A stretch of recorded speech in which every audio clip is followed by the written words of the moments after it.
ज्यावेळेला मारवाडी दुसऱ्या जमाईचा मोर्चा निघत होता त्यावेळेला शांत होते आणि आज मराठीचा मोर्चा निघतोय. आम्ही पत्रव्यवहार केलेला आहे. यांचा कोणता पत्रव्यवहार नसताना मारवाडीचा मोर्चा होते का तुम्ही लोक? त्यांच्यावरती आजमध्ये एक पण गुन्हा दाखल झालेला नाहीये.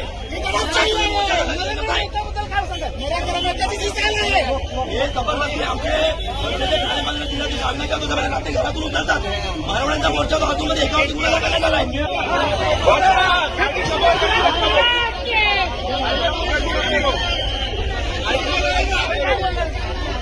ही दडपशाही आहे, दडपशाही.